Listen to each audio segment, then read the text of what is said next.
Tem algo na voz de uma criança que atravessa tudo. Ela corta o barulho de uma casa agitada, o zumbido do dia a dia, os anos de memória. E quando essa voz se cala, quando ela é silenciada cedo demais, deixa para trás um eco que nunca desaparece de verdade. No dia 28 de fevereiro de 2013, um menino de 4 anos, chamado Eric Dean, morreu num hospital em Alexandria, Minnesota. Seu corpinho, que pesava apenas 15 quilos, carregava as evidências de uma guerra que ele nunca teve chance de vencer. Hematomas cobriam praticamente cada centímetro da sua pele. Marcas de mordida salpicavam seu rosto, suas orelhas, seus bracinhos. Seu intestino havia sido perfurado, deixando bactérias invadirem seu abdômen, envenenando-o por dentro. O médico legista mais tarde contaria os ferimentos, documentando um por um.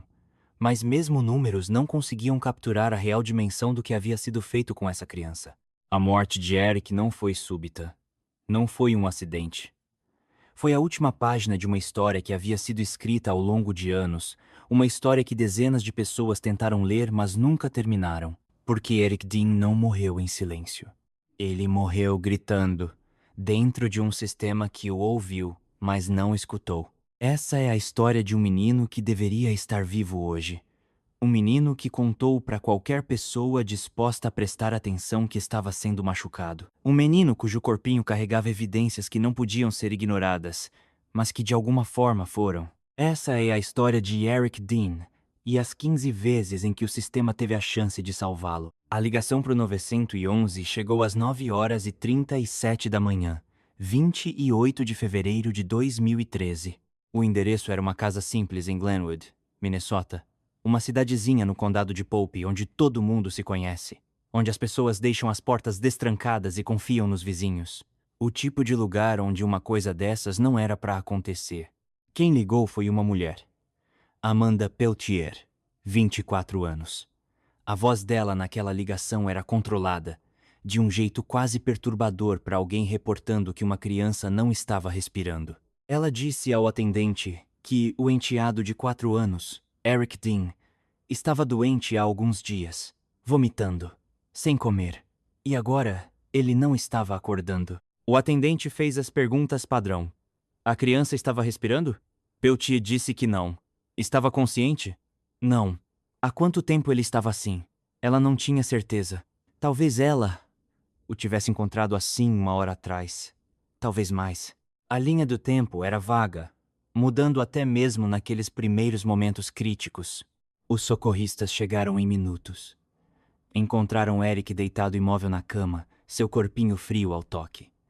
A pele dele já havia começado a ganhar aquela palidez acinzentada e cerosa que os paramédicos reconhecem na hora. Eles sabiam, mesmo antes de começar as compressões torácicas, que aquela criança havia partido há algum tempo. Mas tentaram mesmo assim, porque é isso que se faz. Você tenta. Eric foi levado às pressas para o Hospital Glacial Ridge em Glenwood, onde médicos e enfermeiras trabalharam freneticamente para tentar trazê-lo de volta. Entubaram ele, fizeram compressões no peito, injetaram medicamentos nas suas veias minúsculas. Por 23 minutos, lutaram. Mas Eric Dean vinha travando uma batalha muito mais longa, que já havia sido perdida. Às 10h26 daquela manhã, o menino de 4 anos, Eric Parker Dean, foi declarado morto. O Dr. Michael McGee, o médico de emergência, ficou sobre o corpinho e sentiu algo mudar no fundo do estômago. Aquilo não estava certo.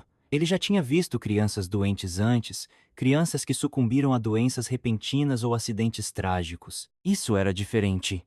Ao examinar Eric, ele viu o que nenhuma criança doente deveria ter. Hematomas frescos nos braços, hematomas antigos nas pernas, marcas no rosto, e quando o despiram completamente, todo o horror se revelou. O corpo de Eric era um mapa da violência sofrida. Hematomas em vários estágios de cicatrização, do roxo fresco ao amarelo esverdeado desbotado, cobriam o tronco, as costas, as nádegas e as coxas. Havia ferimentos causados por objetos, o tipo que não vem de quedas. Havia marcas de mordida, mordidas humanas, no rosto, nas orelhas, nos ombros. Algumas eram antigas, parcialmente cicatrizadas. Outras eram recentes.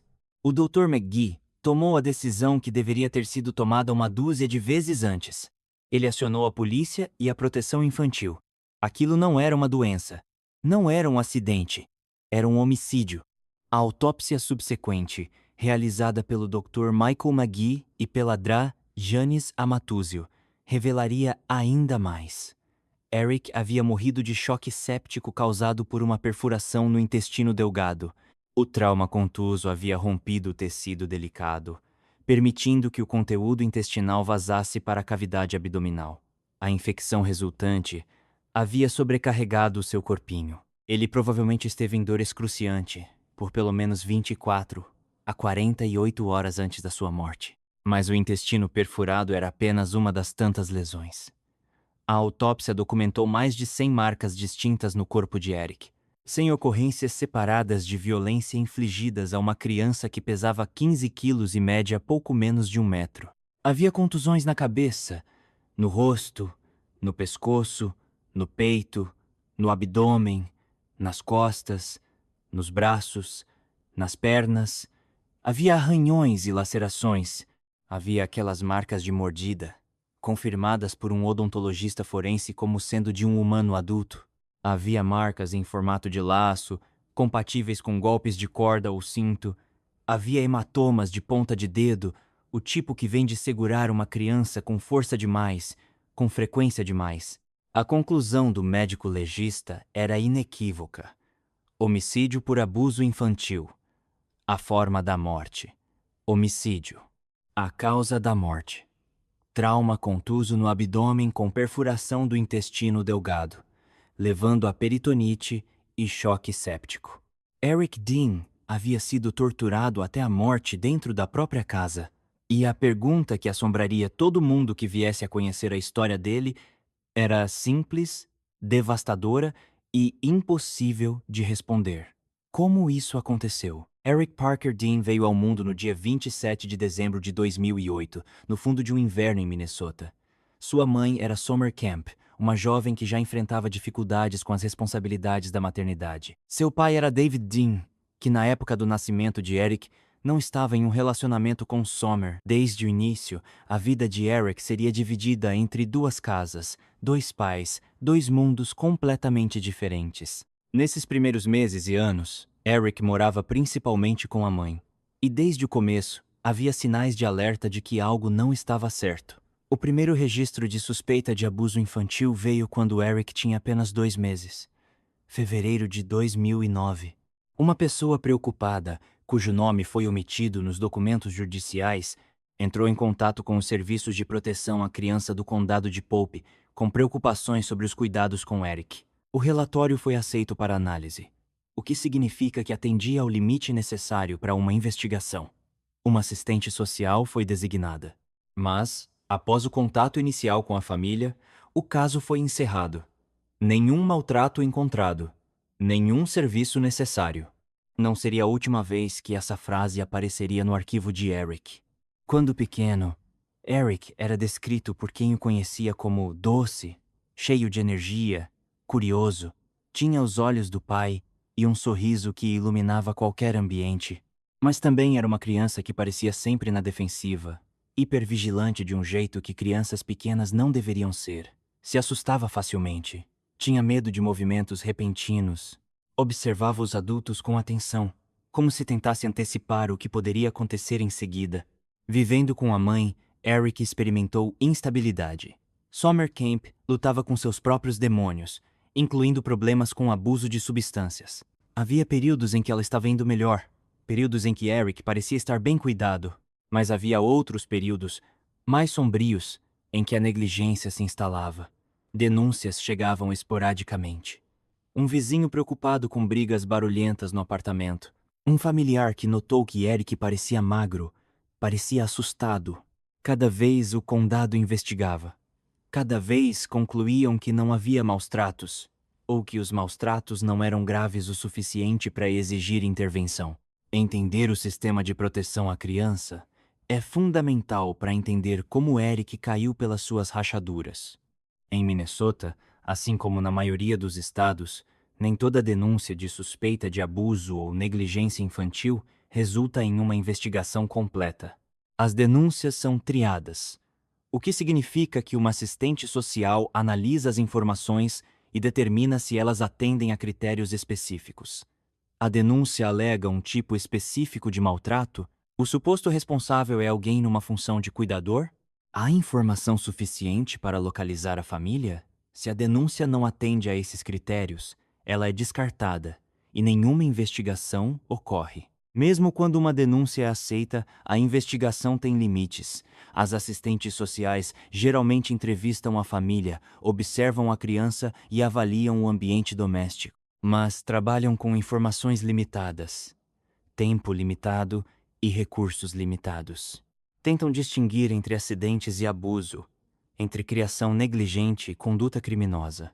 É um trabalho impossível, tornado ainda mais impossível pelo fato de que abusadores mentem, crianças têm medo de falar, e as evidências físicas podem ser explicadas de outro jeito. No caso de Eric, várias denúncias do período em que ele morava com a mãe foram descartadas ou investigadas e encerradas.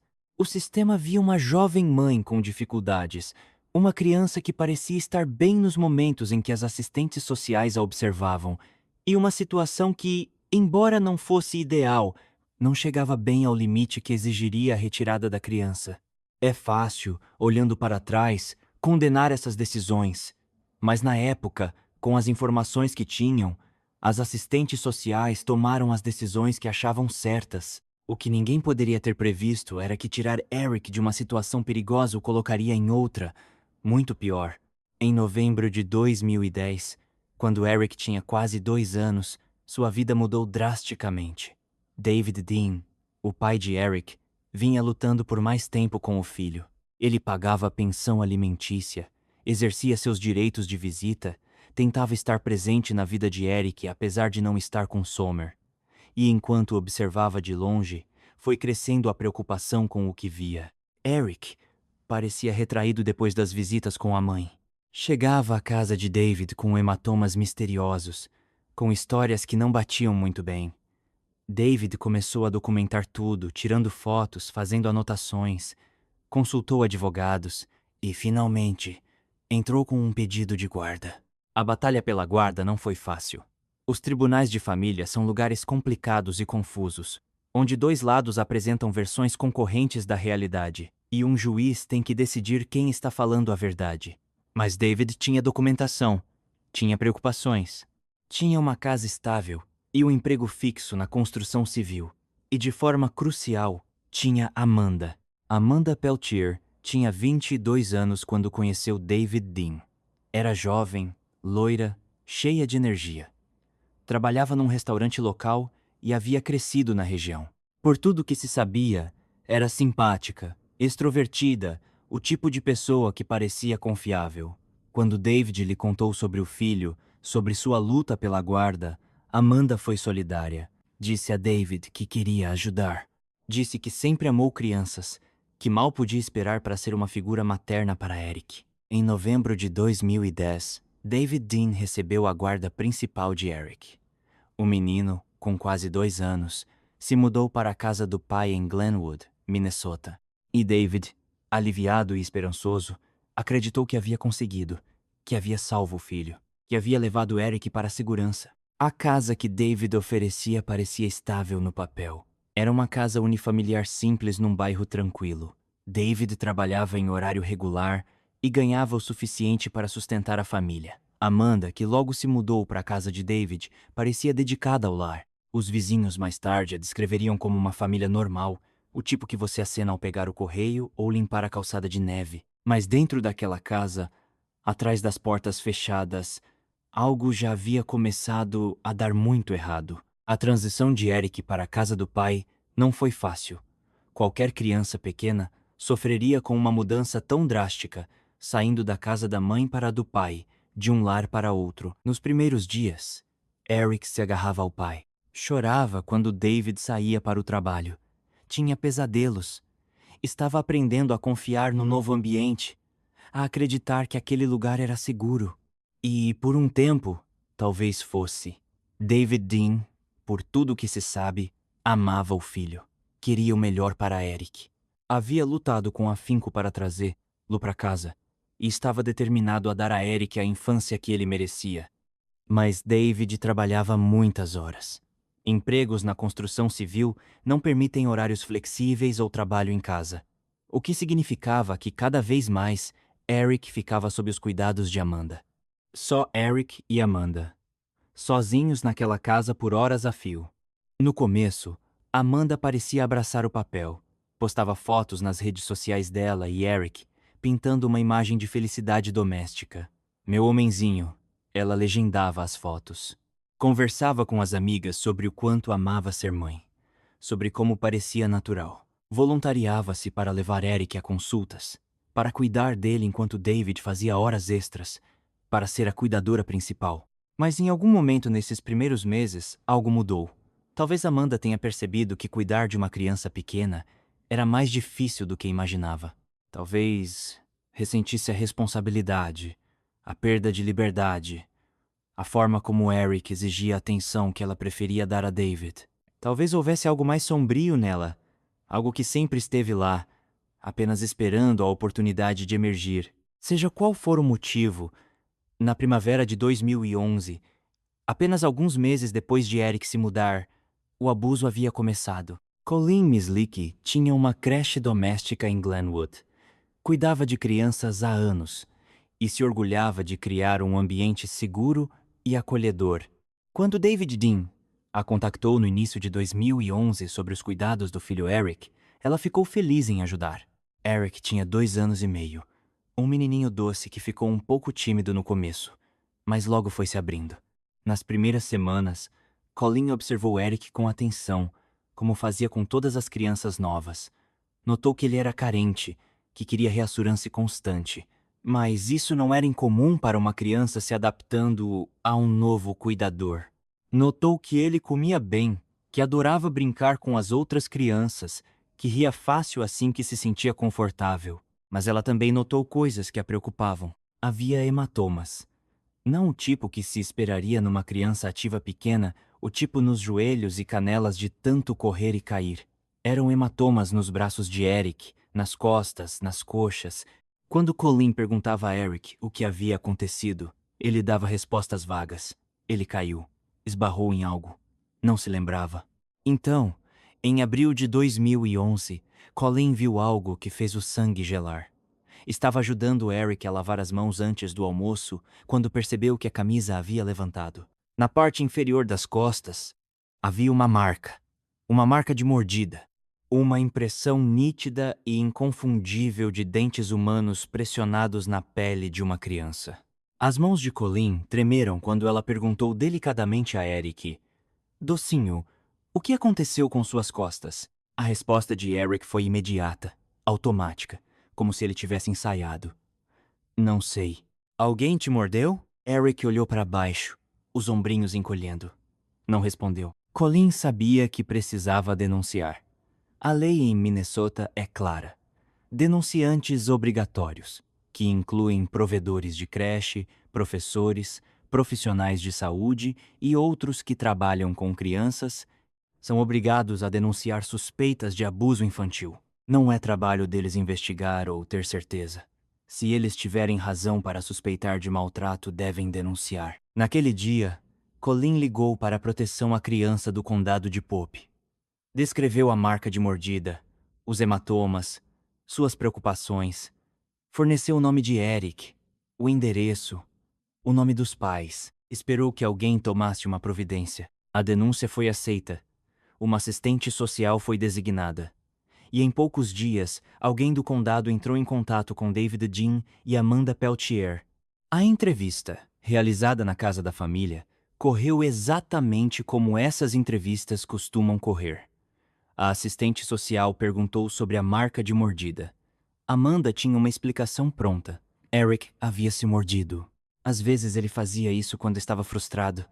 Ela já o tinha visto fazendo aquilo. David assentiu, confirmando a história. A assistente social pediu para ver Eric. O menino foi trazido e estava quieto, vigilante. A assistente social fez perguntas gentis. "Alguém te machucou?" Eric balançou a cabeça. "Alguém te mordeu?"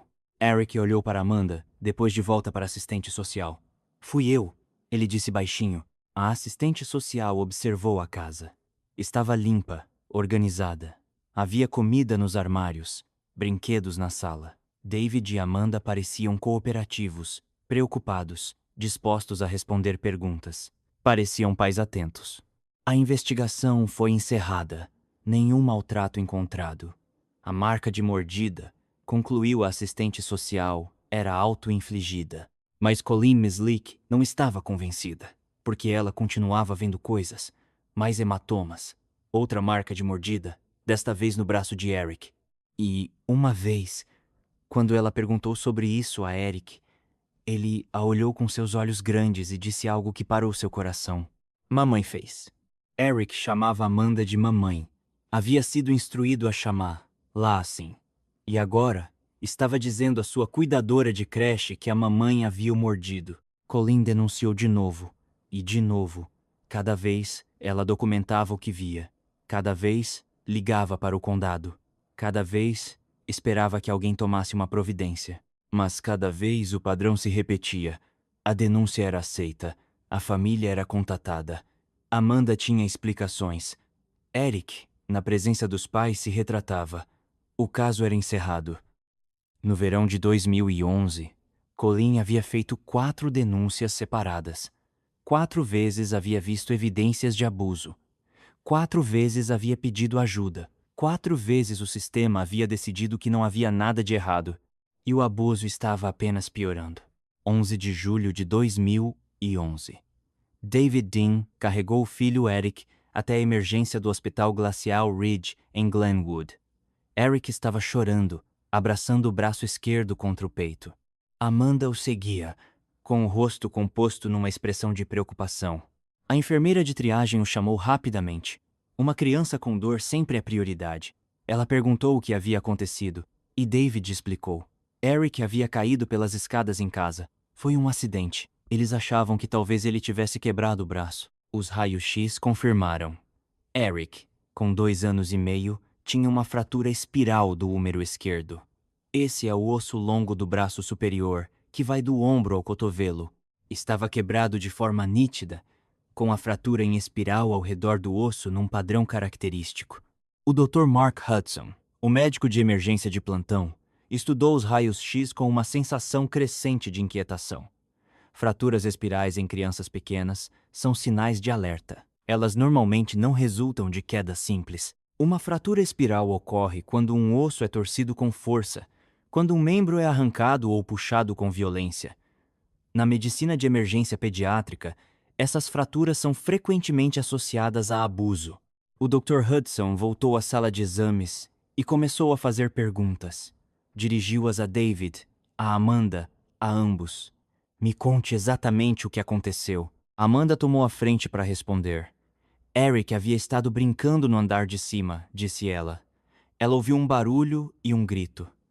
Quando correu para as escadas, Eric estava no fundo, chorando. Ele deve ter tropeçado e caído. O Dr. Hudson assentiu, com o rosto neutro, mas sua mente estava acelerada.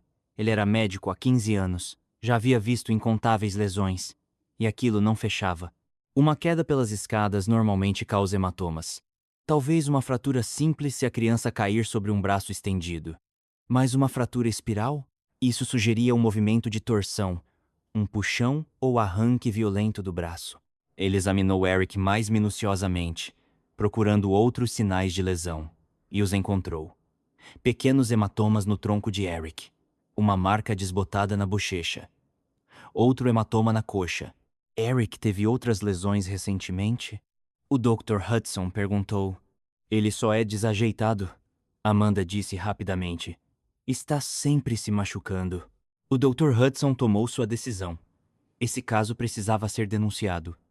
Ele registrou uma denúncia junto à Proteção à Criança do Condado de Pope, detalhando a fratura espiral, a explicação que não correspondia à lesão, os outros hematomas que havia observado. Recomendou uma investigação completa de proteção à criança. O condado respondeu em 24 horas. Uma assistente social veio ao hospital antes de Eric receber alta. Ela entrevistou David e Amanda separadamente, depois juntos. Examinou Eric fotografando os ferimentos. Perguntou sobre o histórico da família sobre outras denúncias. E lá estava, em preto e branco. Essa família já era conhecida pelo sistema. Havia múltiplas denúncias nos últimos meses da provedora de creche de Eric. Denúncias de marcas de mordida, hematomas, declarações preocupantes de Eric. Cada uma havia sido investigada. Cada uma havia sido encerrada como não comprovada. A assistente social voltou à família. Ela foi direta, com perguntas mais incisivas. Recebemos várias denúncias sobre Eric. Há um padrão aqui. Preciso que sejam honestos comigo. Está acontecendo alguma coisa na sua casa? David parecia genuinamente confuso, até na defensiva. Trabalhava o dia todo, disse ele. Chegava cansado em casa, mas amava o filho. Havia lutado pela guarda de Eric para protegê-lo. Por que ele o machucaria? Amanda permaneceu calma, de um jeito quase perturbador. Tinha explicações para tudo. As marcas de mordida eram auto-infligidas. Ela havia visto Eric morder o próprio braço durante um acesso de raiva. Os hematomas eram de atividades normais de criança pequena. O braço quebrado foi por causa de uma queda. Ela ficava em casa com Eric o dia todo e podia dar conta de cada lesão. A assistente social pediu para falar com Eric a sós. Num quarto tranquilo, ela se ajoelhou até o nível do menino. Eric, docinho, preciso te fazer algumas perguntas. Tudo bem? Eric assentiu, o braço com gesso cuidadosamente encostado no corpo. Como você machucou o braço? Eu caí. Onde você caiu? Pelas escadas. Alguém te empurrou? Eric hesitou. Por apenas um momento, algo faiscou nos seus olhos. Medo, talvez. Ou confusão. Mas então balançou a cabeça. Não, eu caí. A assistente social foi gentil, perguntando sobre os hematomas, se alguém havia o machucado. Mas as respostas de Eric permaneceram consistentes. Ele caiu. Esbarrou em coisas. Ninguém o machucou. É uma ironia cruel dos casos de abuso infantil. As vítimas muitas vezes protegem seus agressores. Crianças mentem para defender as pessoas que as machucam. Fazem isso por medo, por confusão, por uma necessidade desesperada de manter a família unida. Eric tinha 2 anos e meio. Ele não entendia que a assistente social estava tentando ajudá-lo. Ele só entendia que responder às perguntas podia deixar a mamãe com raiva. E quando a mamãe ficava com raiva, coisas ruins aconteciam. A investigação continuou por várias semanas. A assistente social visitou a casa sem avisar, verificando Eric. Conversou com Colin Mislick na creche, que expressou preocupações contínuas. Revisou registros médicos, buscando padrões. Mas, por fim, ela não conseguia provar o abuso. A fratura poderia ter sido acidental. Os hematomas poderiam ter vindo de atividades normais da infância. Eric negava estar sendo machucado. Seus pais pareciam cooperativos. Havia suspeita, sim, mas suspeita não é suficiente para retirar uma criança de sua casa. O caso foi encerrado. Eric permaneceu com o pai e Amanda. E a assistente social, em suas anotações, escreveu uma frase que mais tarde assombraria todos que a lessem. Essa é uma família de alto risco. Monitoramento contínuo recomendado. Mas o monitoramento contínuo não aconteceu. Com o caso encerrado, o condado não tinha mandato para dar seguimento. E em poucas semanas, Eric parou de frequentar a creche de Colin Mislick. Amanda disse a David que queria cuidar de Eric em casa, por conta própria. Disse que seria melhor para ele, mais estável do que a creche. David, confiando nela, concordou. O que significava que Eric, com 2 anos e meio, estava agora sozinho com Amanda Peltier o dia todo, todos os dias. Sem uma provedora de creche para notar novas lesões. Sem um denunciante obrigatório para fazer ligações. Ninguém para ver o que estava acontecendo atrás das portas fechadas. O braço quebrado sarou. O gesso foi retirado. E o abuso continuou, escondido de qualquer olhar. Entre o outono de 2011 e o início de 2013, 15 denúncias separadas de suspeita de abuso infantil foram feitas ao condado de Pope sobre Eric Dean. 15 vezes, alguém viu algo que os preocupou o suficiente para pegar o telefone e pedir ajuda. 15 vezes, o sistema teve a oportunidade de intervir. Deixa isso afundar. 15 denúncias. Não uma ou duas que poderiam ser descartadas como mal-entendidos. Não 3 ou 4 que poderiam representar uma tentativa equivocada de assediar uma família. 15 preocupações separadas, de múltiplas fontes diferentes, abrangendo mais de um ano. Depois que Eric parou de frequentar a creche de Colin Mislick, Amanda o matriculou em outro programa. Era necessário. David esperava que Eric ficasse em algum tipo de cuidado enquanto ele trabalhava. Mas desta vez, ela escolheu um centro maior, onde Eric ficaria em uma sala com várias crianças e funcionários em rotação. Talvez ela achasse que ele seria menos notado lá. Suas lesões mais fáceis de esconder no caos de uma pré-escola movimentada. Ela estava errada. Os professores do Happy Times Preschool notaram Eric imediatamente. Não porque ele fosse perturbador ou difícil, mas porque era tão quieto, tão retraído. Ele não brincava com as outras crianças do jeito que se esperaria de uma criança de 3 anos. Observava-as, ficava de olho, mas raramente se juntava. Quando os professores tentavam engajá-lo, ele cumpria obedientemente, mas não havia alegria nisso, nem espontaneidade. Ele parecia, como um professor mais tarde testemunhou, um velhinho preso no corpo de uma criança. E então havia as lesões. Outubro de 2011. Um professor notou uma marca de mordida na orelha de Eric. Quando perguntou sobre isso, Eric disse que não se lembrava como havia acontecido. O professor relatou ao diretor da pré-escola, que ligou para o condado de Pop. Denúncia número 6. Novembro de 2011. Outra marca de mordida, desta vez na bochecha de Eric. Fresca o suficiente para ainda se ver as marcas individuais dos dentes. Denúncia número 7. Dezembro de 2011. Eric foi à escola com hematomas nos 2 braços, perto dos ombros. Hematomas em forma de impressão digital, o tipo que vem de ser agarrado com força. Denúncia número 8. Janeiro de 2012. Um hematoma na testa de Eric.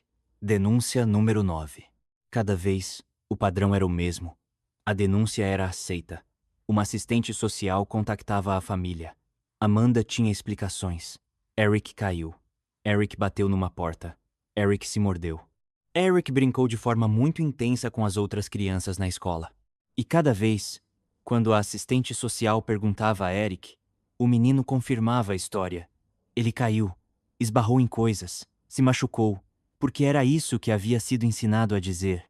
Mas os professores do Happy Times Preschool não estavam convencidos. Começaram a documentar tudo meticulosamente. Tiravam fotos das lesões quando podiam. Redigiam relatórios de incidentes detalhados, anotando a data, a hora e a natureza exata de cada lesão que observavam. Comparavam anotações, reconhecendo que as lesões de Eric eram muito mais frequentes e graves do que as das outras crianças. Em fevereiro de 2012, o diretor da pré-escola tomou uma decisão. Ele ligou para o condado de Pope não para denunciar uma lesão específica, mas para expressar uma preocupação mais ampla. Ele apresentou o padrão. Múltiplas marcas de mordida ao longo de vários meses.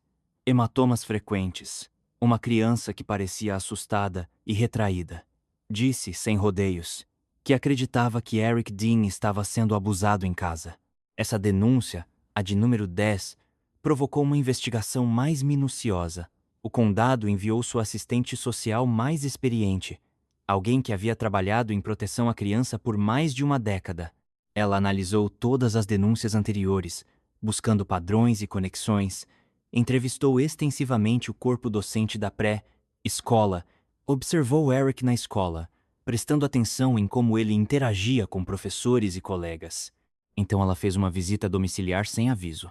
Chegou à casa de David e Amanda numa tarde de semana, quando David estava no trabalho e Amanda estava em casa sozinha com Eric.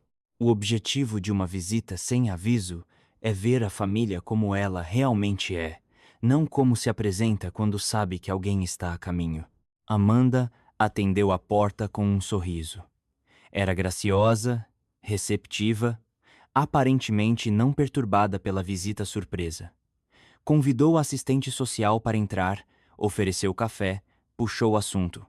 A casa estava limpa, arrumada. Havia brinquedos espalhados na sala, evidência de uma criança brincando. Eric estava sentado no sofá, assistindo televisão. Ergueu o olhar quando o assistente social entrou, os olhos cautelosos, mas não visivelmente assustados. Estava vestido com roupas limpas, não parecia desnutrido ou negligenciado. A assistente social pediu para falar com Eric a sós.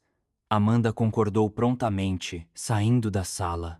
Isso, em si mesmo, foi visto como um bom sinal. Pais abusivos muitas vezes se recusam a deixar seus filhos sozinhos com investigadores, sabendo que a verdade pode emergir. Mas Eric, sozinho com o assistente social, manteve sua história. Caía muito. Era desajeitado.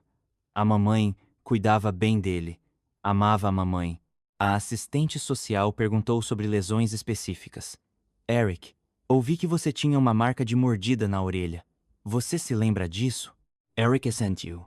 Como aconteceu? Não me lembro. Alguém te mordeu? Fui eu mesmo. Você pode me mostrar como você mordeu a própria orelha? Eric tentou, aproximando a boca do ombro, tentando se contorcer de um jeito que pudesse alcançar a orelha. Era fisicamente impossível, e a assistente social podia ver isso.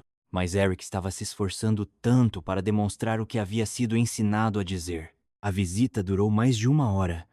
A assistente social examinou Eric, encontrando hematomas em cicatrização nas costas e nas pernas. Perguntou a Amanda sobre cada um. Amanda tinha respostas para todos. Eric caiu da bicicleta. Eric tropeçou num brinquedo. Eric bateu na mesa de centro. Antes de ir embora, a assistente social disse a Amanda claramente: recebemos várias denúncias sobre Eric. Quero que você entenda que levamos essas preocupações a sério. Se continuarmos a ver lesões que não podem ser adequadamente explicadas, teremos que tomar medidas adicionais. Amanda assentiu solenemente. Entendo. Amo o Eric como se fosse meu filho. Nunca o machucaria. A assistente social foi embora, voltando ao escritório com um nó no estômago. Ela acreditava que Amanda estava mentindo. Acreditava que Eric estava sendo abusado, mas não conseguia provar. Eric negava. As lesões podiam ser explicadas. Não havia uma prova irrefutável. Em seu relatório, ela escreveu que a família era de alto risco e recomendou monitoramento contínuo, mas sem prova de maltrato, o caso não podia permanecer aberto indefinidamente. Após 30 dias, sem novas lesões denunciadas, o caso foi encerrado. Março de 2012. Denúncia número 11. Eric tinha um hematoma no pescoço. Abril de 2012. Denúncia número 12. Marcas de mordida no braço. Maio de 2012. Denúncia número 13. Um olho roxo. Junho de 2012. Denúncia número 14.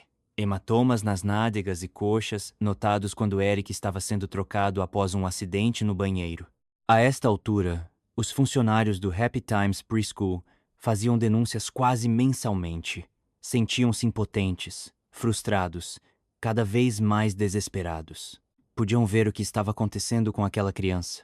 Estavam documentando, denunciando, implorando por intervenção, mas nada mudava. Eric continuava vindo à escola com novas lesões e continuava indo para casa para o lugar onde essas lesões eram infligidas. As assistentes sociais do condado de Pope também estavam frustradas. Sabiam que algo estava errado. Suspeitavam fortemente de que Eric estava sendo abusado, mas suspeita não é suficiente. No sistema americano de proteção à criança, você precisa de evidências. Você precisa de provas que cheguem a um padrão legal. Você precisa ser capaz de convencer um juiz de que uma criança está em perigo imediato, que a retirada do lar é necessária. E Amanda Peltier era boa em evitar esse limiar. Ela nunca quebrava um osso que não pudesse ser explicado por uma queda. Nunca deixava marcas que não pudessem ser atribuídas a brincadeiras enérgicas. Nunca machucava Eric gravemente o suficiente para exigir hospitalização, pelo menos não até o fim. Ficava logo abaixo da linha que acionaria a remoção obrigatória. Era de um jeito horrível, calculado, estratégico.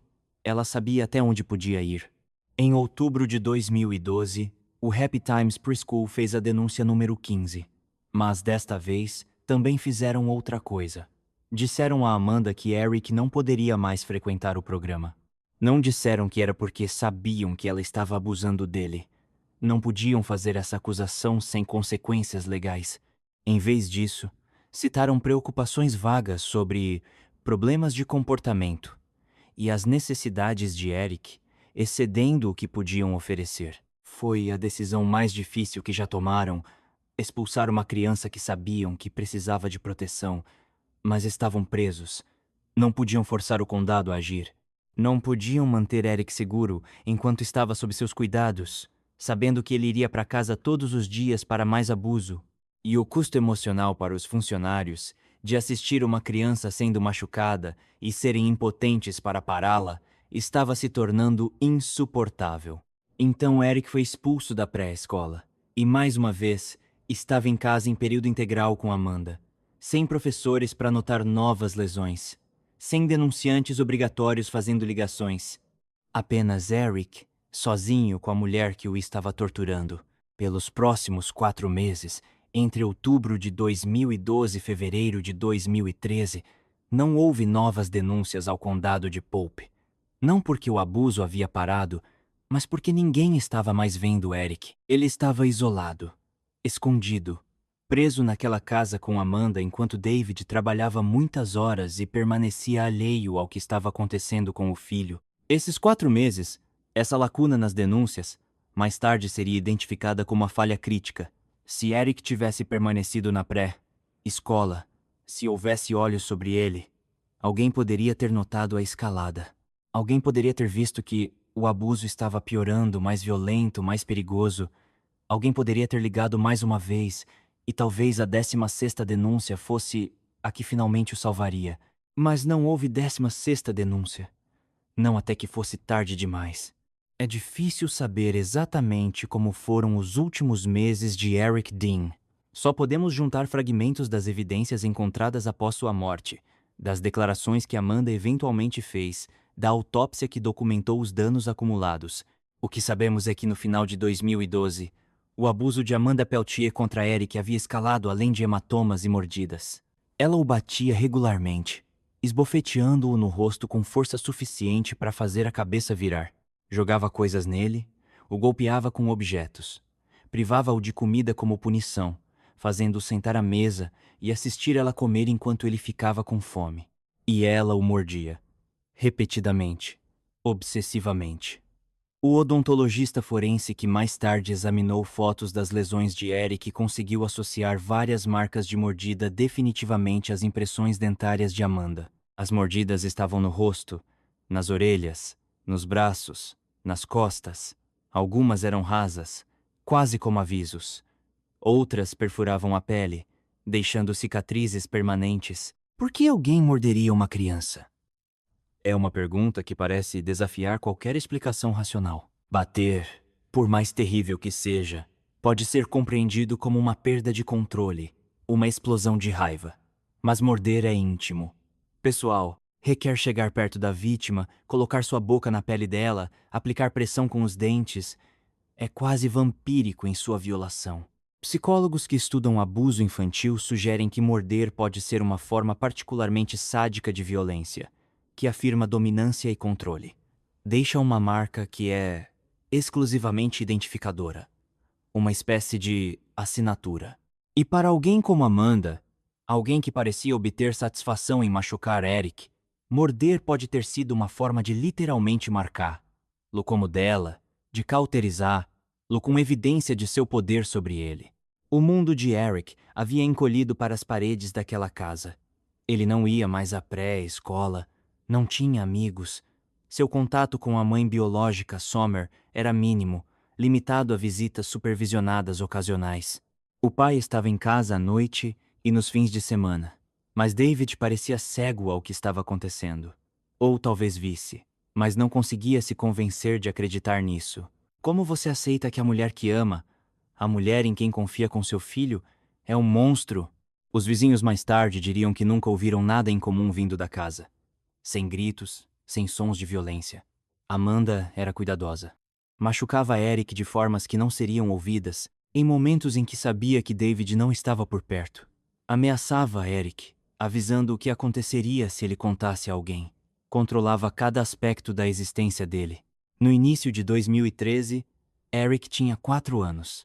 Deveria estar no pré-K, aprendendo o alfabeto, fazendo amigos, se preparando para o jardim de infância. Em vez disso, estava preso em uma casa com uma mulher que o machucava todos os dias, que tornava sua vida um pesadelo, que via nele não uma criança a ser nutrida, mas um objeto sobre o qual descarregar sua raiva. E durante tudo isso, Eric tentava ser bom, tentava fazer o que Amanda queria, tentava não chorar, não fazer barulho, não irritá-la, porque talvez, se fosse bom o suficiente, quieto o suficiente, obediente o suficiente, ela parasse de machucar Ló. Mas ela nunca parou. Porque isso não tinha nada a ver com o que Eric fazia ou deixava de fazer. Era sobre Amanda, sobre algo quebrado e cruel dentro dela. Eric era apenas a vítima a que ela tinha acesso, o alvo pequeno e impotente para sua violência. No final de fevereiro de 2013, algo mudou. O abuso se intensificou naqueles dias finais, tornando-se mais frequente, mais brutal. Sabemos disso pelas lesões documentadas na autópsia, aquelas em vários estágios de cicatrização. Havia hematomas frescos por cima de hematomas antigos, marcas de mordida novas sobrepondo outras que já haviam cicatrizado. A perfuração intestinal, a lesão que eventualmente o mataria, ocorreu dentro de 48 horas antes da morte. O que desencadeou essa escalada final? Não sabemos com certeza. Amanda mais tarde alegaria que Eric havia sido difícil, desafiando-a, dando trabalho, mas Eric tinha 4 anos. Mesmo a criança de 4 anos mais difícil não merece ser espancada até a morte. É mais provável que não houvesse nenhum gatilho. A violência de Amanda havia se acumulado ao longo de meses, de anos, e finalmente chegou à sua conclusão inevitável e terrível. 26 de fevereiro de 2013, terça-feira. David Dean saiu para o trabalho cedo pela manhã, como sempre fazia. Deu um beijo em Amanda. Foi olhar Eric, ainda dormindo na cama, e sentiu aquele ímpeto de amor que os pais sentem pelos filhos. Não tinha a menor ideia de que, ao sair de casa naquela manhã, seu filho estava entrando nas últimas 48 horas de vida. O que aconteceu nos 2 dias seguintes foi mais tarde reconstituído a partir das próprias declarações de Amanda, das evidências físicas, das conclusões do médico legista. É uma reconstituição difícil de ler, impossível de compreender totalmente. Amanda mais tarde alegaria que Eric havia se comportado mal, que havia se recusado a comer o café da manhã, que respondeu para ela, que fez uma bagunça. Os detalhes mudavam em suas várias declarações, mas o tema permanecia constante. Eric havia feito algo para irritá-la. Então ela o bateu. Deu-lhe um tapa no rosto, forte o suficiente para virar a cabeça. Quando ele chorou, bateu de novo. O agarrou pelos braços, os dedos cavando na pele com força suficiente para deixar hematomas. Gritou com ele, dizendo que era mau, inútil, idiota. E então o mordeu. Pressionou os dentes no ombro, no braço, mordendo até ele gritar. A dor era excruciante, mas quando Eric tentou se soltar, ela o segurou com mais força. Esse padrão se repetiu ao longo do dia. Amanda machucava Eric, depois o ignorava por um tempo. Então algo a irritava novamente, e a violência recomeçava. À noite, quando David chegou em casa, Eric estava quieto, abatido. Não comeu muito no jantar. Foi para a cama cedo. David não notou nada de errado. Ou se notou, não disse nada. Mais tarde testemunharia que havia visto alguns hematomas em Eric nas semanas que antecederam sua morte, mas Amanda havia explicado. Eric caiu. Eric bateu em coisas. David não tinha razão para não acreditar nela. 27 de fevereiro de 2013, quarta-feira. David saiu para o trabalho de novo. E mais uma vez, Eric ficou sozinho com Amanda. Em algum momento daquele dia, provavelmente à tarde, Amanda machucou Eric de um jeito diferente de todas as vezes anteriores. Ela o acertou no estômago. Talvez tenha sido um soco, ou talvez ela tenha jogado algo nele. O médico legista não conseguiria determinar exatamente o que causou a lesão, mas o resultado foi catastrófico. O golpe no abdômen de Eric perfurou o intestino delgado, rasgou o tecido delicado, criando um buraco pelo qual o conteúdo intestinal começou a vazar para a cavidade abdominal. Em horas, bactérias do trato digestivo de Eric estavam se espalhando pelo abdômen, causando peritonite, uma infecção séria e dolorosa. Eric estaria em agonia. A dor de um intestino perfurado é descrita como severa, constante, insuportável. O abdômen ficaria rígido e distendido. Desenvolveria febre enquanto o corpo tentava combater a infecção. Poderia ter vomitado enquanto o sistema digestivo parava. Estaria chorando, gritando, implorando por ajuda. E a Amanda não fez nada. Não pediu ajuda médica. Não contou a David quando ele chegou em casa naquela noite. Deixou Eric deitado na cama, sofrendo, morrendo, enquanto passava a noite como se nada tivesse acontecido de errado. David chegou em casa na noite de quarta-feira. Amanda lhe disse que Eric não estava se sentindo bem, que havia ficado enjoado. David foi verificar Eric, que estava na cama, pálido e quieto. David perguntou se deveriam levá-lo ao médico. Amanda disse que não. Provavelmente era só um resfriado no estômago. Eric estaria bem de manhã. Quinta-feira, 28 de fevereiro de 2013. O último dia na vida de Eric Dean. David saiu para o trabalho de novo. Amanda esperou. Ela já sabia, nessa altura, que algo estava seriamente errado. Eric não estava melhorando. Havia parado de chorar, o que deveria ter sido ainda mais alarmante. Mal estava consciente, o corpo desligando enquanto o choque séptico se instalava. Horas se passaram. Amanda não pediu ajuda. Mais tarde, ela alegaria que havia ficado com medo, que sabia que se meteria em encrenca. Sabia que os médicos veriam as lesões de Eric e fariam perguntas. Então esperou, na esperança de que talvez ele melhorasse por conta própria, na esperança de que talvez pudesse evitar as consequências do que havia feito. Mas Eric não melhorou. Por volta do meio da manhã, havia parado de responder completamente. A respiração estava superficial, irregular. A pele estava fria. Finalmente, às 9h37 da manhã, mais de 24 horas depois da lesão que o matou, Amanda ligou para o 911, mas ligou tarde demais. O dano era irreversível. O corpo de Eric já estava nos estágios finais do choque séptico. A infecção havia sobrecarregado seu corpinho devastado. Os órgãos estavam parando. Quando os paramédicos chegaram e viram a condição de Eric, eles sabiam. Quando os médicos no hospital trabalharam freneticamente para salvá-lo, eles sabiam. E quando o médico legista realizou a autópsia, documentando lesão após lesão após lesão, o mundo finalmente soube o que Eric Dean havia suportado. Ele havia sido torturado, de forma sistemática, repetida, cruel. Por mais de 2 anos, Eric havia sido machucado pela mulher que deveria cuidar dele, na casa que deveria ser seu refúgio. E o sistema que deveria protegê-lo havia falhado, 15 vezes, em salvá-lo. Poucas horas depois da morte de Eric, o Departamento de Polícia de Glenwood entrou em contato com o Escritório de Investigação Criminal de Minnesota.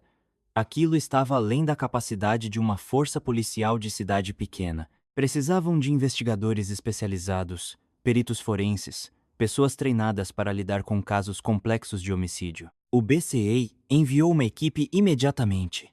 Eles garantiram a cena, tratando a casa de David e Amanda como local de crime. Fotografaram cada cômodo, coletaram evidências, documentaram tudo o que pudesse ser relevante para entender o que havia acontecido com Eric. E começaram a entrevistar todos os envolvidos. David Dean, Amanda Peltier, vizinhos, parentes, pessoas da área médica. Qualquer pessoa que tivesse tido contato com Eric nas semanas e meses antes da sua morte. David foi questionado primeiro. Estava arrasado, mal conseguindo falar entre as lágrimas. Seu filho estava morto. A criança pela qual havia lutado tanto para proteger. Ele disse aos investigadores que não tinha a menor ideia de que Eric estava sendo abusado. Às vezes via hematomas, mas Amanda sempre tinha uma explicação. E Eric nunca lhe contou que alguém o estava machucando. Os investigadores pressionaram. Como ele podia não saber? Como podia morar naquela casa e não perceber o que estava acontecendo com o filho? David não tinha respostas. Trabalhava muitas horas. Confiava em Amanda. Acreditava que Eric estava seguro. Talvez devesse ter olhado com mais atenção. Talvez devesse ter feito mais perguntas. Mas nunca imaginou que a mulher que amava fosse capaz de algo assim. Conforme a entrevista avançava, os investigadores confrontaram David com algumas verdades duras. O condado de Pope havia recebido 15 denúncias sobre Eric. 15 preocupações separadas sobre a segurança dele. O nome de David estava nesses arquivos, porque ele era o pai de Eric, porque era legalmente responsável pelo bem-estar do filho. Você sabia dessas denúncias? Perguntou um investigador. David hesitou. Sabia de algumas. Assistentes sociais o tinham contatado, feito perguntas. Mas os casos sempre eram encerrados. O condado investigava e não encontrava nada de errado. Ele havia interpretado isso como sinal de que Eric estava bem. E você nunca suspeitou de Amanda? Nunca, disse David com a voz partindo. Achava que ela o amava. Os investigadores deixaram David e voltaram suas atenções para Amanda. Ela havia sido levada para a delegacia separadamente, colocada numa sala de interrogatório.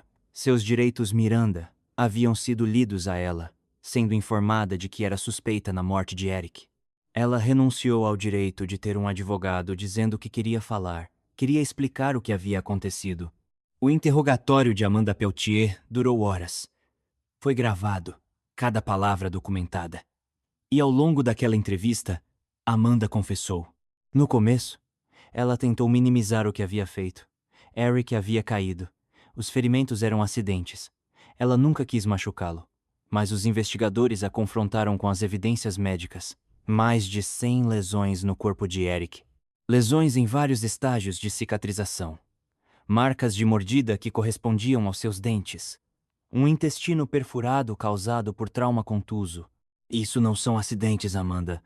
Você machucou essa criança repetidamente, gravemente. Precisamos saber por quê. E aos poucos, peça por peça, Amanda admitiu tudo. Havia batido em Eric, o havia mordido, jogado coisas nele.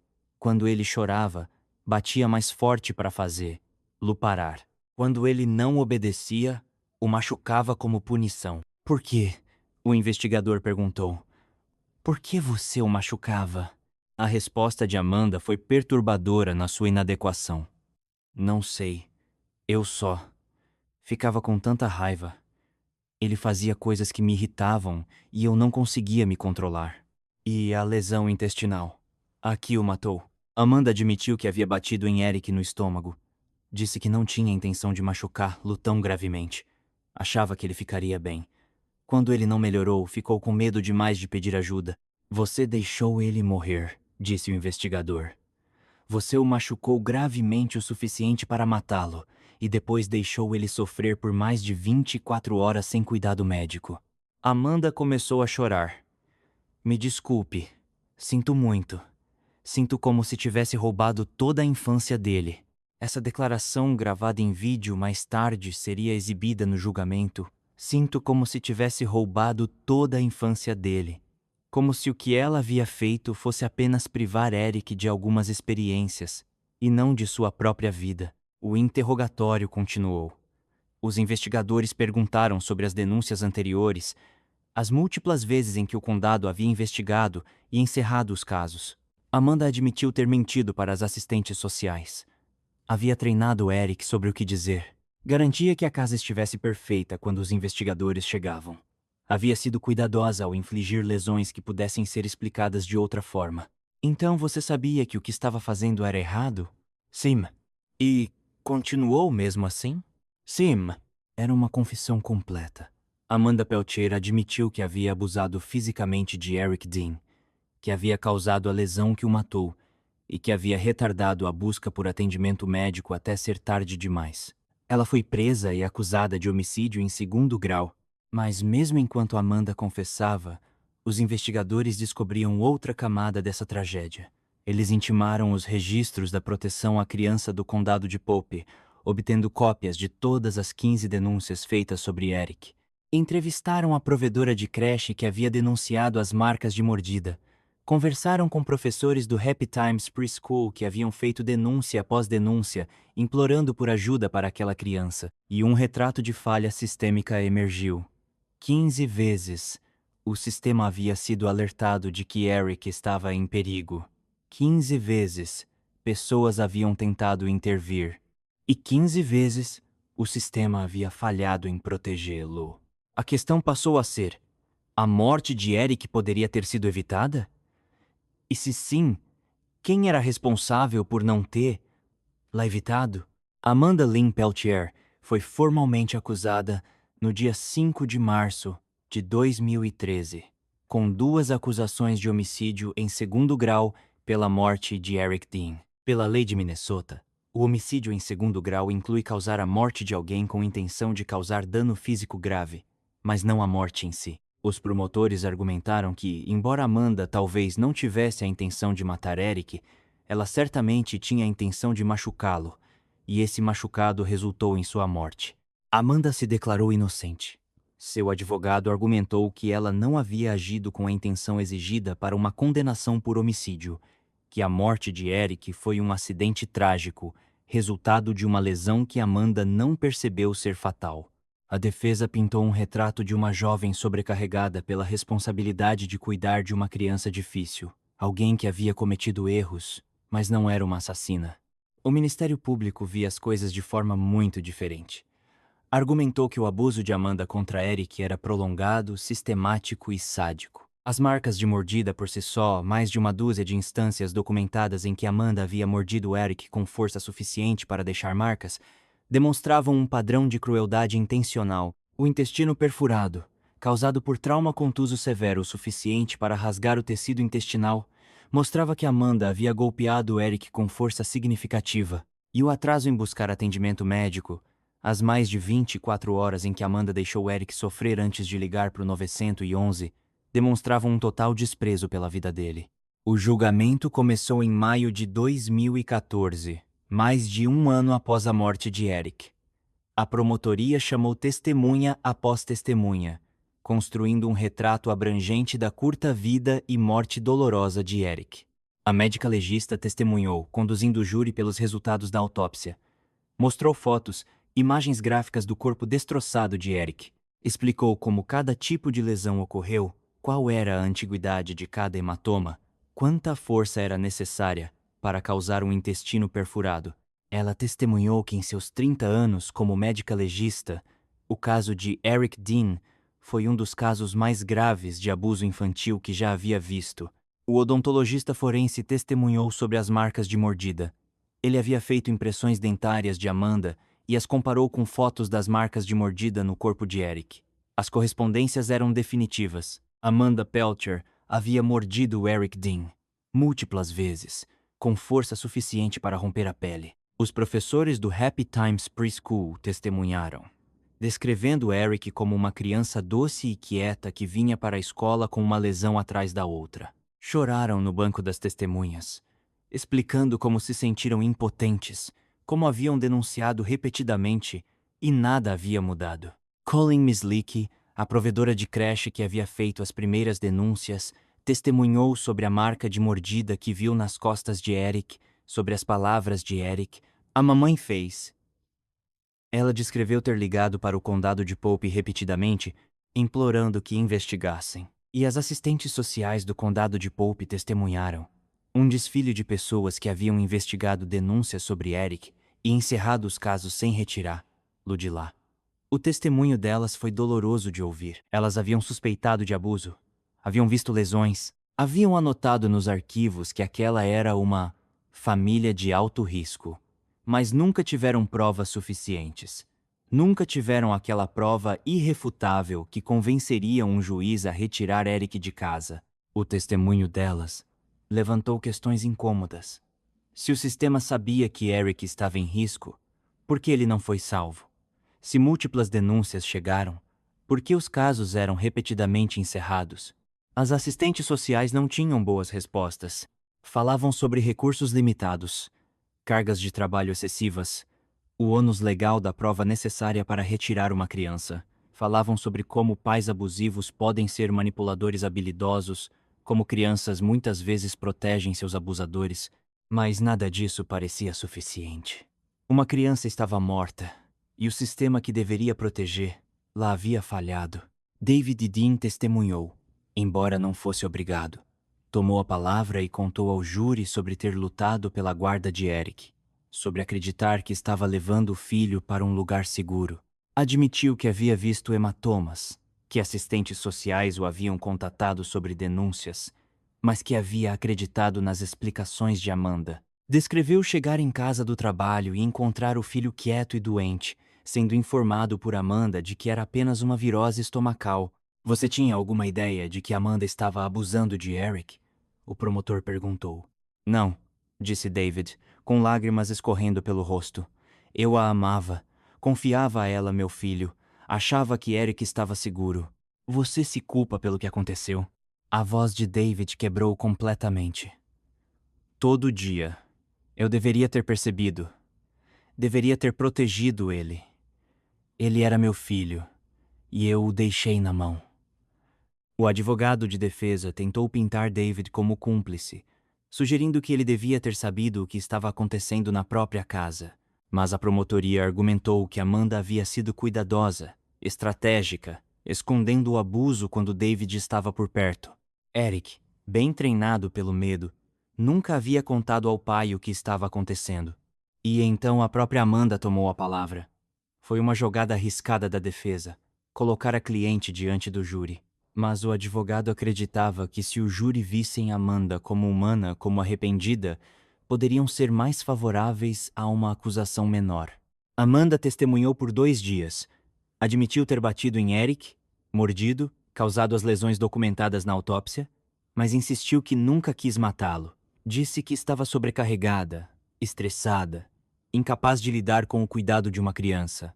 Disse que havia tido uma infância difícil, que sempre lutou com problemas de raiva.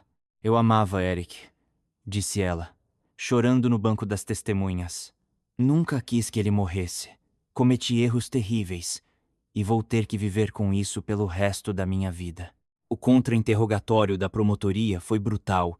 Perguntaram a Amanda que explicasse cada lesão, cada marca de mordida, cada hematoma.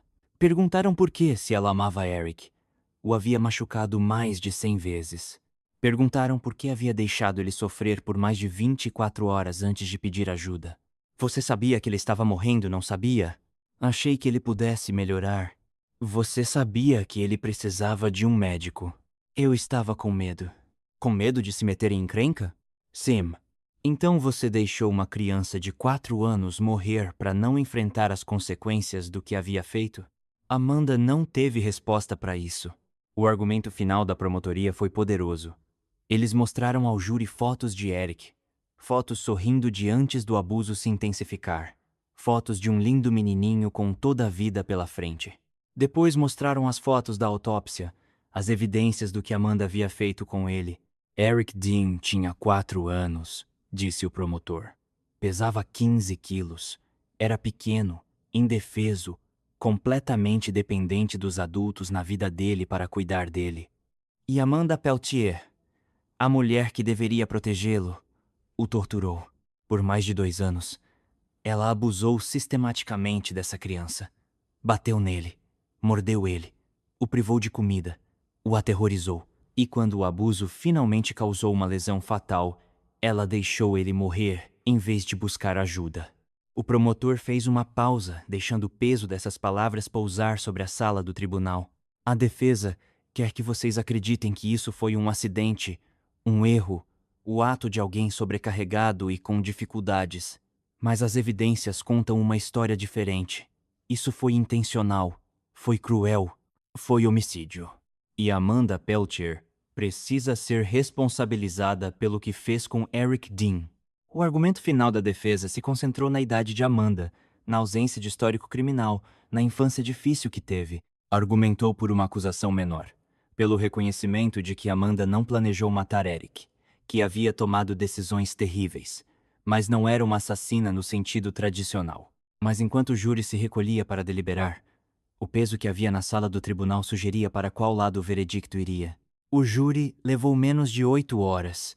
No dia 15 de maio de 2014, retornou com seu veredicto, culpada nas 2 acusações de homicídio em 2º grau. Amanda não demonstrou nenhuma reação enquanto o veredicto era lido.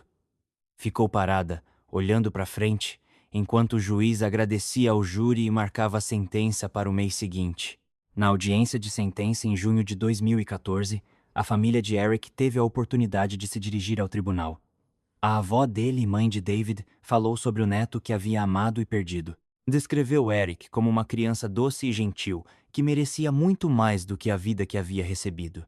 Eric foi roubado de tudo, disse ela. Da infância, do futuro, da chance de crescer e ser feliz. Amanda Peltier tirou tudo isso dele. E nada que o tribunal faça vai trazê-lo de volta. O juiz, ao proferir a sentença, foi firme e direto. Pela lei de Minnesota, o homicídio em segundo grau carrega pena máxima de 40 anos. O juiz sentenciou Amanda Peltier à prisão perpétua sem possibilidade de liberdade condicional por 24 anos. Você traiu a confiança depositada em você como cuidadora, disse o juiz. Infligiu uma dor inimaginável a uma criança indefesa. Não mostrou misericórdia a Eric Dean, e este tribunal não lhe mostrará misericórdia. Amanda foi levada à algema. Passaria décadas atrás das grades, sua vida jovem efetivamente encerrada. Mas para a família de Eric, para a comunidade, para todos que tentaram e falharam em salvar Eric, a condenação parecia vazia. A justiça havia sido feita, sim.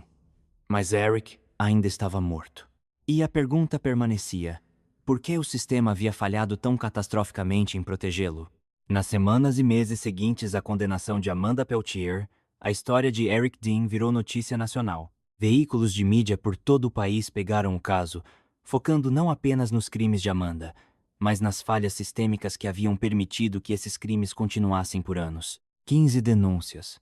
15 oportunidades de salvar a vida de Eric. 15 vezes o sistema de proteção à criança foi alertado e falhou em agir de forma decisiva. Em Minnesota, a indignação pública foi imediata e intensa. Como isso pôde acontecer? Como um condado podia receber 15 denúncias sobre uma criança e ainda assim deixá-la num lar abusivo? Qual era o sentido das leis de denúncia obrigatória se as denúncias eram ignoradas? O governador Mark Dayton, diante de intensa pressão política, ordenou uma revisão abrangente do sistema de proteção à criança em todo o estado. Ele criou uma força-tarefa para examinar o que havia dado errado no caso de Eric e para recomendar reformas que impedissem tragédias semelhantes. Os resultados da força-tarefa, divulgados em setembro de 2014, foram contundentes. Identificaram múltiplos pontos de falha no caso de Eric. As assistentes sociais estavam sobrecarregadas, com cargas de casos muito além dos limites recomendados. Havia treinamento inadequado para reconhecer padrões de abuso. Não havia um sistema eficaz de rastrear múltiplas denúncias sobre a mesma criança e reconhecer o risco crescente. E, de forma crucial, havia uma cultura dentro da proteção à criança que priorizava manter as famílias unidas acima da segurança da criança. O relatório observou que o condado de Pope havia recebido denúncias sobre Eric de múltiplas fontes, professores, provedores de creche, profissionais de saúde, mas havia tratado cada denúncia como um incidente isolado, em vez de reconhecer o padrão.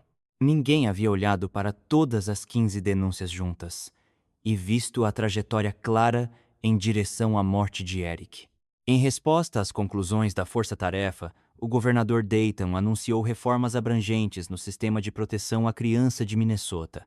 Essas reformas, que em alguns círculos ficaram conhecidas como Lei do Eric, incluíam painéis de revisão obrigatórios para casos com múltiplas denúncias, redução das cargas de trabalho das assistentes sociais, treinamento aprimorado em reconhecimento de abuso infantil e protocolos mais rígidos sobre quando crianças devem ser retiradas de lares potencialmente perigosos. As reformas também incluíam disposições para melhor coordenação entre diferentes agências. No caso de Eric, a pré-escola havia feito múltiplas denúncias, a provedora de creche havia feito múltiplas denúncias e profissionais de saúde haviam levantado preocupações, mas não havia nenhum sistema que garantisse que todas essas fontes diferentes estivessem se comunicando entre si, para criar um retrato completo do que Eric estava vivenciando. Mas para a avó de Eric, Jolene Jepson, essas reformas não eram suficientes. Ela queria responsabilização, queria que as pessoas que falharam em salvar Eric enfrentassem consequências pela inação delas. Em 2017, Jolene entrou com uma ação por morte injusta contra o condado de Pope e várias assistentes sociais individualmente. A ação alegava que o condado havia sido negligente nas investigações sobre Eric, que havia violado o dever de proteger uma criança vulnerável e que as falhas deles haviam contribuído diretamente para a morte de Eric. O processo foi complexo, legal e emocionalmente. Pedia que os tribunais determinassem algo sem precedentes. Uma agência governamental e seus funcionários poderiam ser responsabilizados civilmente por deixar de proteger uma criança do abuso. A lei de Minnesota, assim como a maioria das leis estaduais, oferece certa imunidade a funcionários governamentais que atuam em capacidade oficial. O raciocínio é que, sem essa imunidade, as assistentes sociais ficariam paralisadas pelo medo de processos, incapazes de tomar decisões difíceis. Mas os advogados de Jolene argumentaram que essa imunidade não deveria se estender a casos de negligência grave, a situações em que as falhas foram tão grosseiras que a responsabilização se tornava necessária. O processo percorreu os tribunais por anos. Em 2019, um tribunal de primeira instância arquivou a ação, decidindo que as assistentes sociais tinham imunidade e que o condado não podia ser responsabilizado pelas ações de Amanda Peltier, que não era uma funcionária pública. Mas Jolene recorreu. Levou o caso ao Tribunal de Apelações de Minnesota, argumentando que o Tribunal de Primeira Instância havia aplicado o padrão legal errado. O Tribunal de Apelações concordou com o arquivamento, mas por razões diferentes, levando a outro recurso. Por fim, em novembro de 2021, o Supremo Tribunal de Minnesota se manifestou. Em uma decisão significativa, o tribunal restabeleceu partes da ação de Jolene, concluindo que havia perguntas genuínas sobre se as ações das assistentes sociais constituíam negligência grave.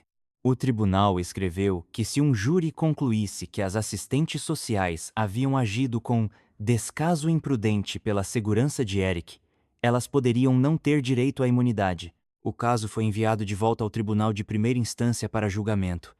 Até o momento desta narração, ainda não foi resolvido, ainda percorrendo o sistema jurídico. O resultado terá implicações significativas para a proteção à criança em todo o país, potencialmente abrindo caminho para que famílias responsabilizem agências governamentais quando elas falham em proteger crianças. Mas os processos legais, por mais importantes que sejam, não podem desfazer o que aconteceu. Não podem trazer Eric de volta. Não podem dar a ele a infância que merecia, a vida que deveria ter vivido. Em Glenwood, Minnesota, há um pequeno memorial a Eric Dean.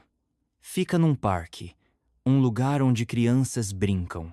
Há um banco com uma placa que diz: em memória de Eric Parker Dean, 27 de dezembro de 2000 e 8 a 28 de fevereiro de 2013. Partiu cedo demais. Nunca esquecido. Às vezes, visitantes deixam flores lá, bichinhos de pelúcia, brinquedinhos. Lembranças simbólicas de um menino que a maioria nunca conheceu, mas cuja história os tocou profundamente. Eric teria 17 anos agora, em 2026. Estaria no ensino médio, talvez praticando esportes ou aprendendo a dirigir. Estaria pensando na faculdade, no futuro, em todas as possibilidades que a vida tem a oferecer. Ele deveria ter tudo isso. Deveria ter tido a chance de crescer, de se tornar quem estava destinado a ser. Em vez disso, é um alerta. Um lembrete do que acontece quando os sistemas falham, quando os sinais de alerta são ignorados, quando os vulneráveis caem pelas rachaduras. As pessoas que conheceram Eric, que tentaram ajudá-lo, carregam o peso de sua morte. Colleen Mislick, a provedora de creche que fez aquelas primeiras denúncias, falou publicamente sobre a culpa que sente. Eu sabia que algo estava errado, ela disse em entrevistas. Denunciei repetidas vezes, mas não consegui salvá-lo. E sempre vou me perguntar se havia mais alguma coisa que eu poderia ter feito. Os professores do Happy Times Preschool, aqueles que fizeram denúncia após denúncia, sentem a mesma culpa. Fizeram tudo o que deveriam ter feito. Eram denunciantes obrigatórios e denunciaram, mas Eric ainda morreu, e eles ainda sentem que o deixaram na mão. Até mesmo as assistentes sociais que investigaram o caso de Eric carregam traumas dele. Algumas deixaram a área completamente, incapazes de continuar trabalhando em proteção à criança depois dessa falha. Outras se tornaram defensoras de reformas, usando o caso de Eric como exemplo de por que o sistema precisa mudar. David Dean, pai de Eric, manteve-se em grande parte fora dos holofotes. Não foi indiciado por nenhum crime. Os promotores concluíram que ele genuinamente não sabia do abuso. Mas ele vive com o conhecimento de que o filho foi torturado e morto dentro da própria casa, pela mulher que amava e em quem confiava. Esse é um fardo que ninguém deveria ter que carregar. E Amanda Peltier está na prisão, cumprindo sua pena de prisão perpétua. Ela será elegível para a liberdade condicional em 2037, quando tiver 49 anos. Se algum dia será solta, não está claro. O que está claro é que ela tirou a vida de uma criança, e nada pode mudar isso. A história de Eric Dean não é única. Todos os anos, crianças morrem de abuso e negligência, apesar de serem conhecidas pelos sistemas de proteção à criança. O Sistema Nacional de Dados sobre Abuso e Negligência Infantil reporta que nos Estados Unidos, aproximadamente 1.700 crianças morrem anualmente por abuso ou negligência. E em muitos desses casos, havia sinais de alerta, havia denúncias, havia oportunidades de intervenção que foram perdidas. A questão é: o que fazemos com esse conhecimento? Como construímos sistemas que realmente protejam crianças, que não apenas respondam a denúncias, mas avaliem efetivamente o risco e tomem providências quando necessário? Não há respostas fáceis. A proteção à criança é um trabalho extraordinariamente difícil. As assistentes sociais são chamadas a tomar decisões de vida ou morte, com informações imperfeitas, recursos limitados e com a consciência de que serão culpadas tanto se removerem crianças com demasiada facilidade, quanto se deixarem de removê-las quando deveriam. Mas o caso de Eric mostra que algo precisa mudar. 15 denúncias não é uma zona cinzenta. 15 denúncias é um alarme estridente de que algo está catastroficamente errado. E quando esse alarme soa, precisamos ouvir. Desde a morte de Eric, Minnesota implementou reformas. As cargas de trabalho foram reduzidas em alguns condados. O treinamento foi aprimorado. Os protocolos de revisão foram fortalecidos, mas os defensores dizem que ainda há muito mais a fazer. O financiamento para a proteção à criança continua inadequado. A rotatividade entre assistentes sociais continua alta, o que significa que trabalhadores inexperientes costumam lidar com os casos mais complexos. E a tensão fundamental permanece. Como equilibrar a preservação da família com a segurança da criança? Eric Dean deveria estar vivo hoje. Essa é a verdade simples e devastadora. Ele deveria ter sido salvo. O sistema teve 15 chances de salvá-lo, e falhou as 15 vezes. A morte dele é uma tragédia, mas também é um chamado à ação. Devemos isso a Eric e a toda criança vulnerável. Fazer melhor. Construir sistemas que realmente protejam. Ouvir quando crianças nos dizem que estão em perigo. Agir de forma decisiva quando os sinais de alerta são claros. Porque a voz de Eric foi silenciada em 28 de fevereiro de 2013. Mas sua história continua falando. Fala sobre as falhas dos sistemas, sobre a importância da vigilância, sobre a necessidade de reforma. Fala sobre o valor da vida de cada criança e sobre nossa responsabilidade coletiva de proteger os mais vulneráveis entre nós. Eric Dean tinha 4 anos, pesava 15 quilos, adorava brincar com brinquedos, assistir desenhos, comer sanduíche de pasta de amendoim, tinha os olhos do pai e um sorriso que iluminava qualquer ambiente. Merecia crescer, merecia estar seguro. Merecia viver. E nós, coletivamente, o deixamos na mão. A única forma de honrar a memória de Eric é garantir que o que aconteceu com ele nunca aconteça com outra criança. Fazer com que sua morte signifique algo, consertando os sistemas que o falharam. Ouvir quando crianças choram por ajuda. Agir quando os sinais de alerta aparecem. Nunca, jamais, desviar o olhar, porque toda criança merece o que Eric nunca teve. A chance de crescer em segurança, amada e protegida. Toda criança merece ter sua voz ouvida. Toda criança merece ser salva. A história de Eric Dean é uma tragédia, mas não precisa ter sido em vão. Se a morte dele levar a reformas que salvem até mesmo uma criança, se sua história nos ensinar a ser mais vigilantes, mais dispostos a agir, mais comprometidos em proteger os vulneráveis, então talvez algo significativo possa emergir dessa escuridão. Mas precisamos fazer esse trabalho. Precisamos exigir mais dos nossos sistemas de proteção à criança. Precisamos financiá-los adequadamente, treinar os profissionais corretamente e responsabilizar as agências quando elas falham. Precisamos estar dispostos a intervir quando crianças estão em risco, mesmo quando é desconfortável, mesmo quando as famílias resistem. Porque a alternativa é inaceitável. A alternativa são mais crianças como Eric caindo pelas rachaduras, sofrendo em silêncio, morrendo em lares onde deveriam estar seguros. Eric Parker Dean viveu por 4 anos, 3 meses e 1 dia. Sua vida foi curta, e grande parte dela foi preenchida de dor.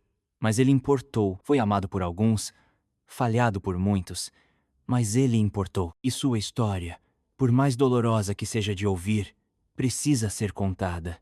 Porque apenas confrontando essas falhas, reconhecendo o que deu errado, podemos esperar fazer melhor. Por Eric, por toda criança como ele, por toda voz pequena que grita por ajuda. Precisamos ouvir, precisamos agir, precisamos fazer melhor, porque crianças como Eric Dean dependem de nós. E não podemos, não devemos, falhar com elas de novo. Descanse em paz, Eric Parker Dean. Você merecia muito mais do que o mundo te deu. Você não é esquecido.